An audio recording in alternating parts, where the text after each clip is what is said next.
الحمد لله رب العالمين والصلاة والسلام على رسول الله الأمين وعلى آله وصحبه وسلم تسليما كثيرا. مرحبا بكم في حلقة جديدة في رد آخر على الدكتور عبد الرحمن حسن أحمد حامد اللي هو وكيل الطريقة الكسنزانية في السودان وفي أفريقيا على بعض الشبهات التي ألقى بها في ساحة المولد اللي هو النبوي، المولد اللي بيعملوه الصوفية السنة دي 2022.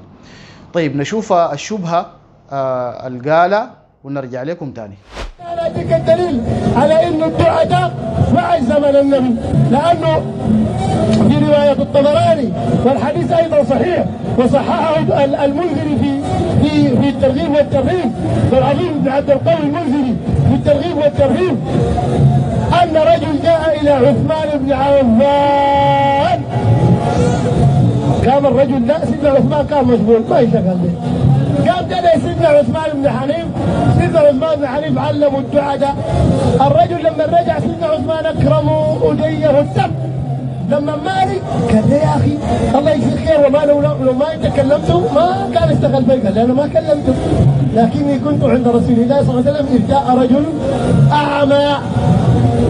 اذ جاء رجل شنو؟ اعمى، فحصل كده.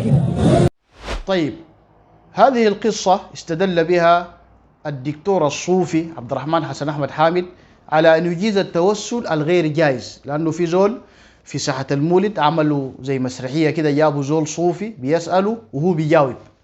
طيب القصة دي رواها الإمام الطبراني عن عبد الله بن وهب قال أخبرنا عبد الله بن وهب عن شبيب بن سعيد عن روح بن القاسم عن أبي جعفر الخطمي عن أبي أمامة سهل بن حنيف عن عمه عثمان بن حنيف أن رجل كان يختلف إلى عثمان بن عفان رضي الله تعالى عنه ليقضي له حاجته. في رجل كان بيجي لعثمان بن عفان، وعثمان بن عفان كان لا يلتفت إلى حاجته، يعني ما بيقضي له حاجته.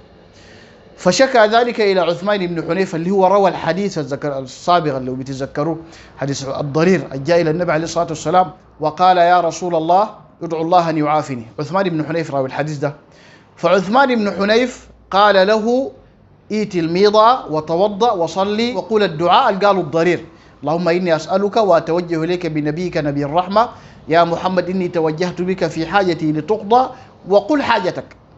ففعل ذلك الرجل وذهب فوجده بواب عثمان بن عفان رضي الله تعالى عنه، فمسكه من يده وأدخله جوا.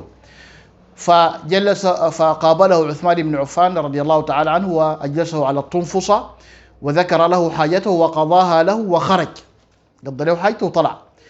فالرجل قام وجد عثمان بن حنيف قال له يا أخي جزاك الله خير، يعني ما كان لينظر عثمان بن عفان في حاجتي لولا أن أنت كلمته.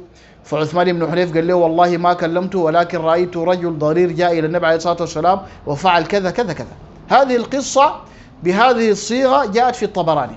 طيب الصوفية قالوا خلاص معناته ده بعد وفاة الرسول عليه الصلاة والسلام، معناته نتوسل بالأولياء والصالحين ونتوسل بالرسول عليه الصلاة والسلام بسبب القصة دي التي ذكرها هذا الصوفي الدكتور عبد الرحمن حسن أحمد.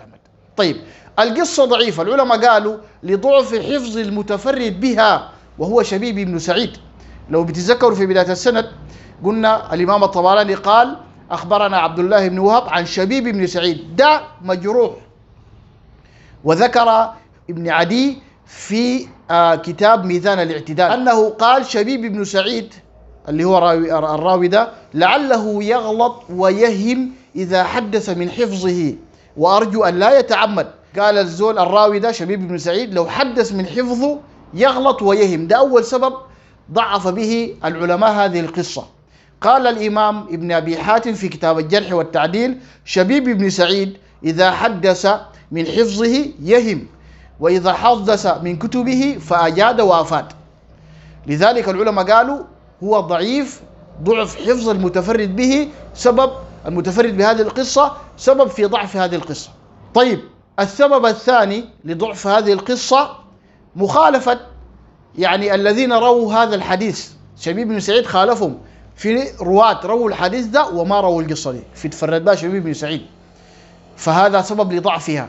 لأنه عون بن عمار البصري روى الحديث وإن كان هو ضعيف، لكنه روى الحديث ولم يروي هذه القصة.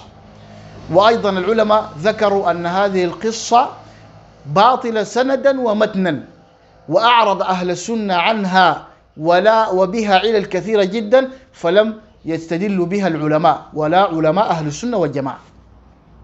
فنحن بنقول للصوفية ما بتلقوا حديث صحيح يخليكم تدعوا غير الله، لأنه في الحلقة بتاعت المولد دي بس أنا ما أقدر أجيبها، اختصرتها. الصوفي اللي بيسأل في البروف ده قال له يا أخي ما بقولوا إذا سألت فاسأل الله وإذا استعنت فاستعن بالله، ليه؟ فقام جاب له القصة وجاب له حديث الضرير وجاب له أثر بلال بن الحارث اللي قدام إن شاء الله، كل الشبهات، وجاب له أثر العتبي، كلها إن شاء الله حنحاول نرد عليها.